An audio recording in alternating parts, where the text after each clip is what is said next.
evening, everyone. Good evening. Thank you very much for coming.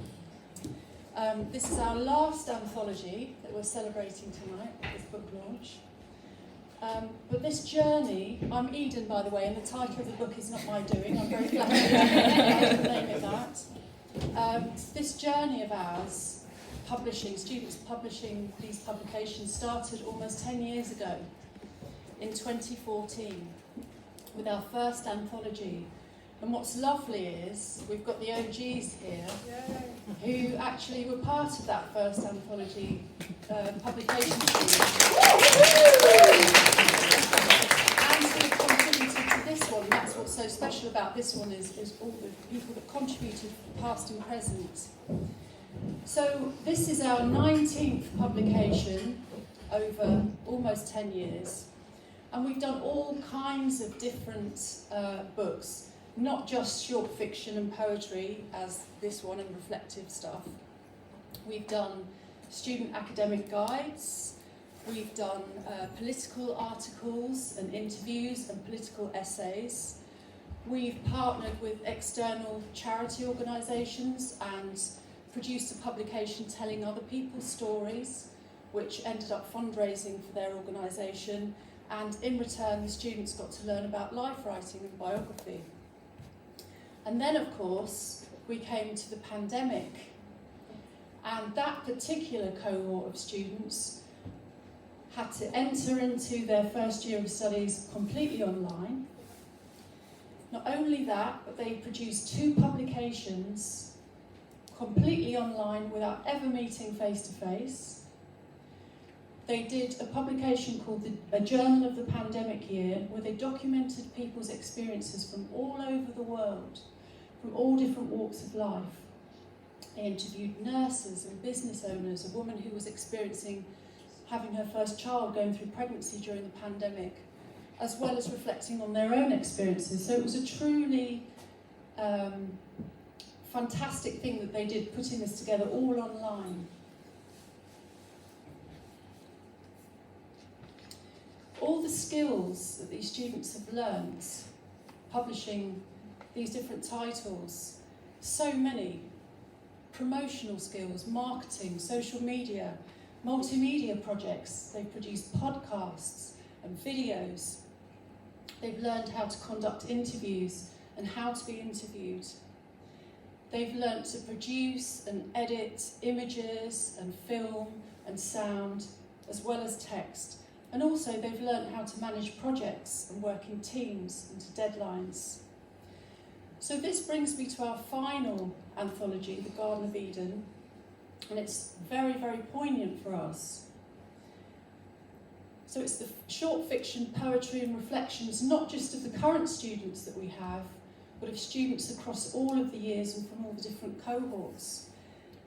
So these past graduates are now teachers and translators and therapists and parents and many other things. And myself and my colleagues have been very moved by the messages that they attach to their submissions, the fond memories of the course and their well-wishes that they sent along to us, very poignant. So I'd like to extend my well-wishes to everybody and thank everybody that contributed, not just to the anthology, but to the course, and to offer my best wishes to the future for our current students, some of who are about to graduate, and others who are about to enter their final year of study with us. So many thanks, one and all. Thank you, everyone.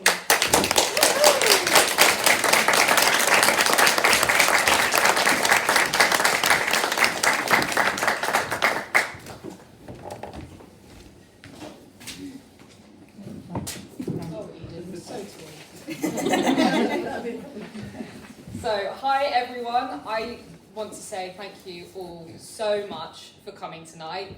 I want to say thank you to everybody who has submitted, and a big apology to anyone who I harassed on LinkedIn or Facebook. I am sure there are a few of you here tonight or watching who have seen me ping up going, hey, do you want to submit? Do you want to get involved? Come and see all of us again. So I am a bit of a special case. This is the second time I have completed this unit.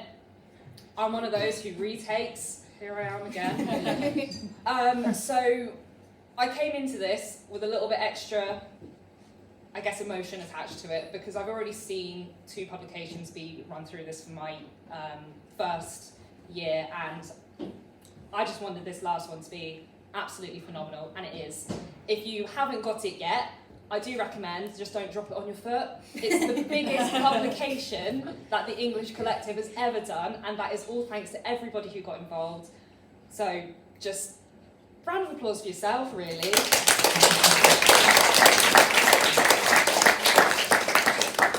I also have to extend my thanks to Jack, who is over on the bar. He is our legend helping us out on the venue tonight, so thank you so much, Jack.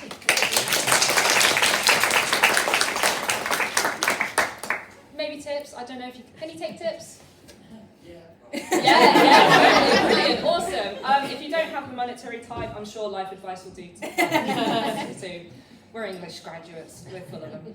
And I also want to say thank you to Julianne, who isn't here tonight, but she is the person who I corresponded with in regards to getting this venue secured. So thank you, Julianne, we really appreciate it. It's a fantastic venue space. And again, I just want to say a big thank you to all of the lecturers and the English team who are here, all of the ones over the years who have made this degree into what it is today.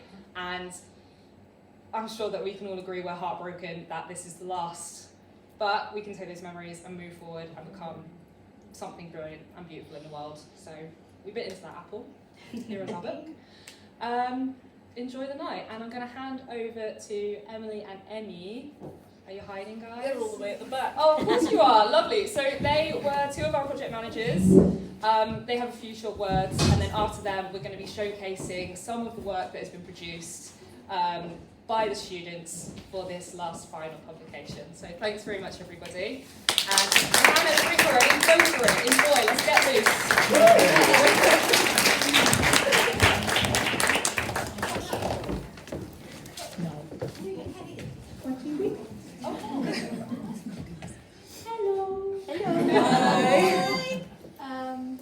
I'm Emily. I was one of the project managers, so I mostly did not controlling everyone,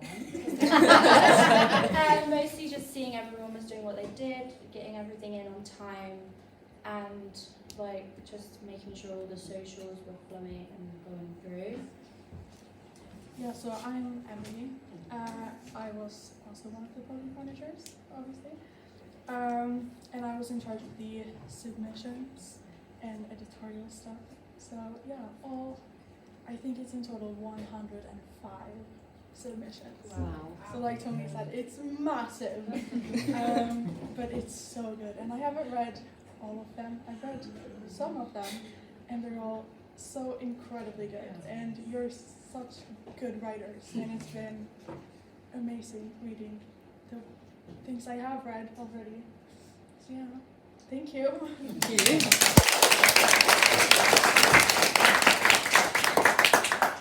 So just wanted to add on like a little bit of why we wanted to call it the Garden of Eden. Obviously it's because it is the last ever one for the English Collective, and of course for Eden, because without her none of this would have been able to happen. So it is basically kind of dedicated to her in a way. So just also wanted to give a massive shout out to Carmen, because she is honestly like, just look at it. Our baby is so good.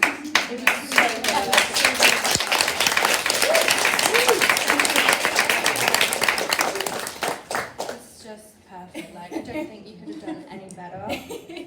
Just well freaking done. Yeah, and Nicky, you, like all of those submissions I sent to you, you have put them on these pages and done such an amazing job, and it's so beautiful and it's so incredible. Like the first time we saw it in real life, it was just amazing. Like no words can describe that feeling. Yeah. So I think now we're gonna see some book trailers and what was the other one? Author readings. Yeah. Yes. So I think we should all enjoy some of those. Yeah. Thanks, guys. Thank you.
dig deep with an abundance of stories and poetry, celebrating creation, growth, and renewal.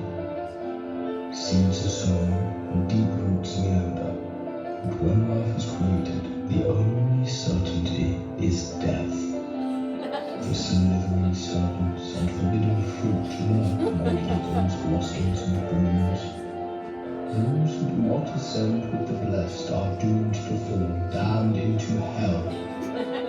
Succumb to temptation and bury yourself in the Garden of Eden.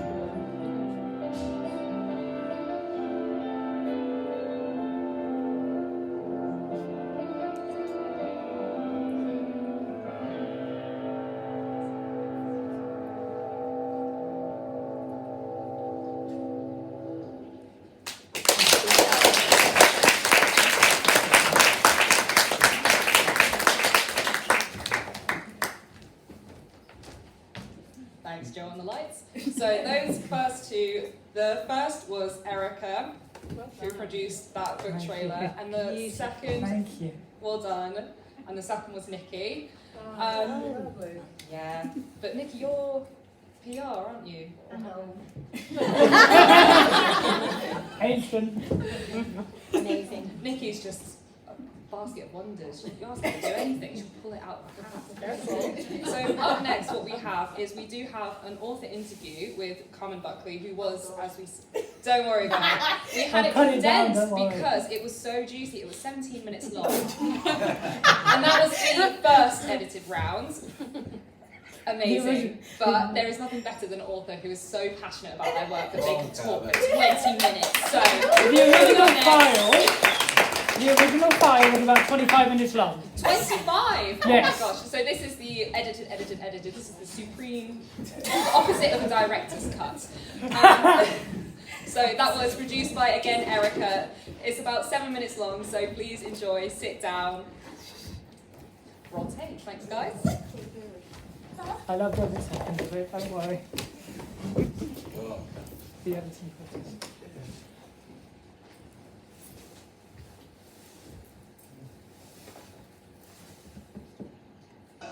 So let's, okay, so introduce yourself. Hello, my name is Carmen Marie Buckley. Hi. I am a queer novelist, horror writer, illustrator, and occasionally animating. I produce content. I produce horror content, I produce queer content, I produce neurodivergent content. Because that's what I enjoy. So in terms of the anthology, what did you write? What did you submit? I wrote for the Please anthology. tell me. I need one poem, 2 pieces of slash fiction, and 2 short stories. I think Festival of Rebirth, and I wrote another piece called Birth.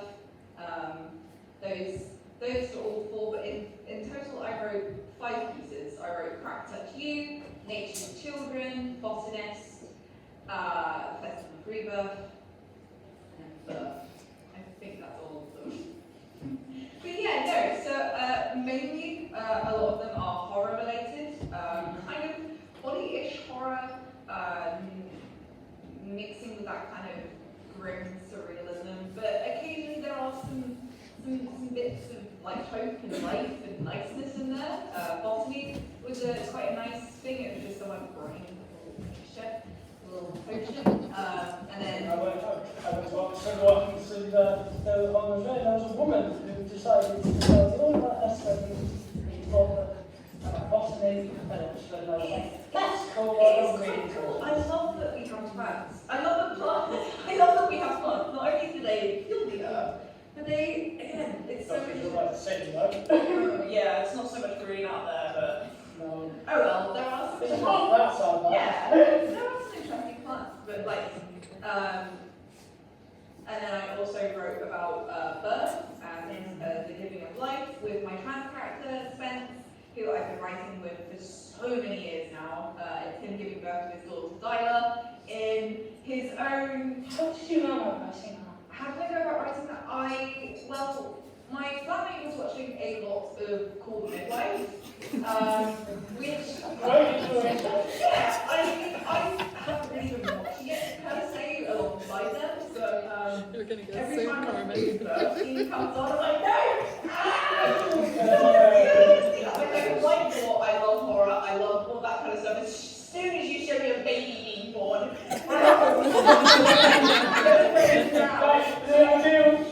coming out of you.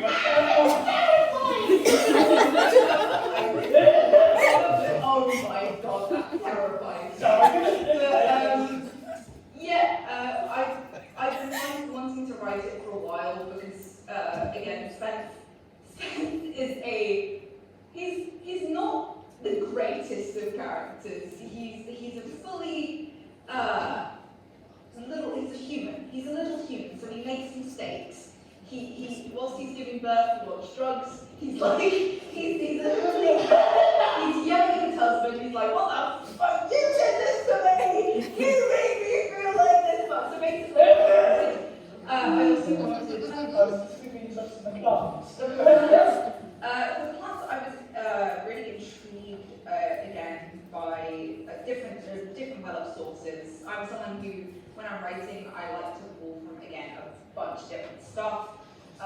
Some of my main inspirations, just in general, for writing, is Poppy Seabright, who now goes by Willie Martin. She's a trans queer horror writer who I adore his stuff. It's very good. I was also really inspired by a game series called Fear and Hunger, more specifically Fear and Hunger 2 Termina, because the way they do horror, the way the creator, Miro, I don't know his last name, unfortunately, off the top of my head, he is a great creator of not only visual storytelling, but through writing. His lore is very deep, and it really inspired me to think a lot about my plant creatures and kind of how they work and stuff, because a lot of his horror comes through monster designs. I wanted to kind of think about and write what that would be, because it's not, writing isn't really a visual storytelling method, but I kind of see it as. You like movies too much. I do love movies too much. I like visual stimuli. I'm someone who likes to be visually, stimulated. So do I. Yeah. But I like painting. I like painting a picture with my writing. I like being descriptive. So, in terms of future developments, where do you see yourself? What do you want to be for? If I said to you become a household name, what would you want to know? Well, my writing, for one. Yes. My book, Butterfly Prince, Is is something I've been working on since I was 14. Media, I've always been a fan of film and TV. Do you think you know what you're working on something? Maybe adapting what you're That's what I want to do in the end. That's end goal. That is the way down the line, but it's what I crave. I do want to dip my little toes into writing splatterpunk, queer horror. So what would you say is the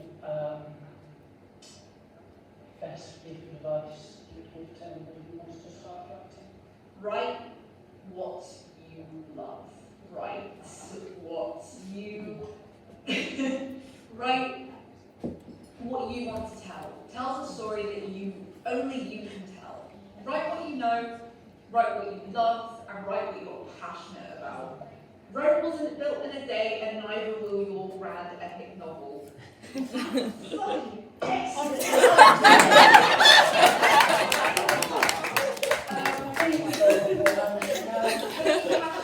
love what you're doing. That's the best advice I can give.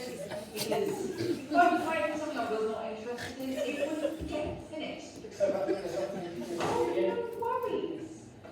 No worries.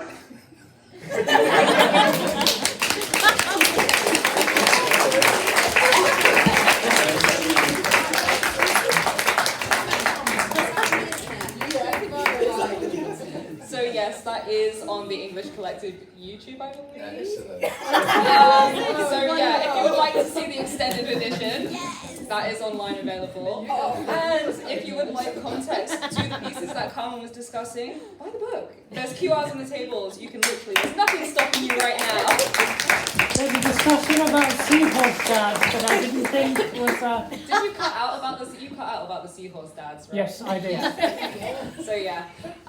So before we move on to our last little presentation, I do want to just say thank you so much to Naomi and Joe who are up in our sound and light booth today. They are again, well, I'm not sure about Joe. He just appeared one day and we like him, so he's here. But Naomi is another Solent student who we have got a really great friendship with. She is a part of the music and production students, but she is such a cute creative at heart, so she just fits right in with all of them. One of us. Absolutely. So our last little things that we're going to show are 2 recordings of extracts. The first is by Carlie, who I had the pleasure of editing her work, and I have to say, absolutely gorgeous. Incredible work. I am #1 fan. Whenever she publishes, I'm going to be the first in line to buy, guaranteed. And the second is by Roan, who is our wizard in a cowboy hat, but I can't see him right now. And we're going to have the lights off, and we're going to keep our idol up. By IREX Studios, a big thank you to Alex for doing this for me. Cousin, nepotism, but it is how it is.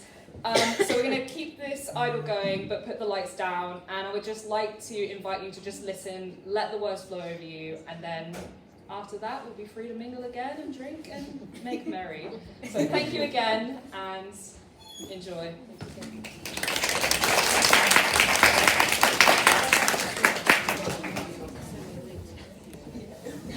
Carlie Wells was an expert with believe the faithless. For within his heart was a beating heart, my beating heart, which I had given him freely, to cherish, to treasure, to love. Alas, gone were his lingering caresses or soothing touches. Now all that clung to him was the unfathomable truth which wretched at my very soul. I was nothing. A passing fancy owner may have been, but never his princess. There was no blazing stallion coming, just broken dreams. His once honey-laced words now dripped with poison on newly sharpened teeth. Cheeky smiles replaced mockingly with a vicious snarl. Blackness settled over his once warm hazel eyes, filled with nothing but deep hatred. Cold hands wrenched at my heart until it shattered into a million pieces and fell at his feet. Spitting and snarling, he tore into my soul. A once gleaming rose wilted to ash with blood dripping from newly sharpened thorns. For life, as much as we deny it, is the most beautiful lie, or death is the most devastating truth.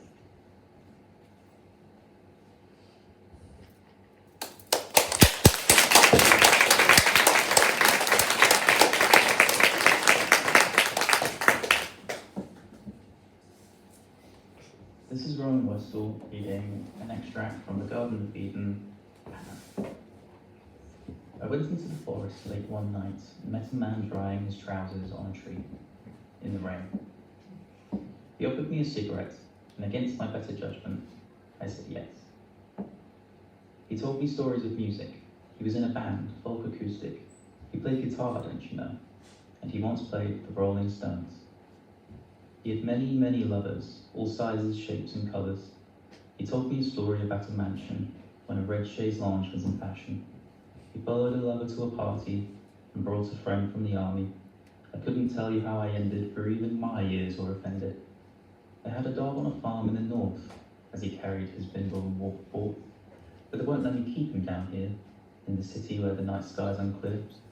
I make my way here for the lights, for the beautiful people and inspiring nights. For the city is clouded in smoke, he said, as he took a large puff and choked. I would go back to the farm, but this place does have some charm, and someone has to look after the wild, even if here it is small and mild. He offered another cigarette. I said yeah, for the way I regret, and watched him disappear into his wild and smoky atmosphere.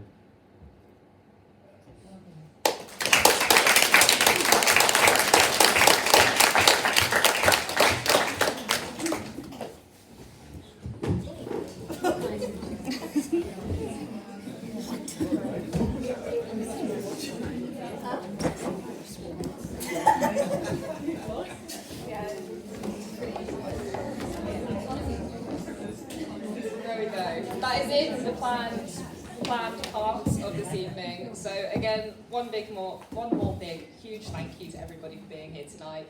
You're free to move about and do things. You don't have to sit there awkwardly and go, oh, the lights are on now. So, thank you again ever so much. Well done.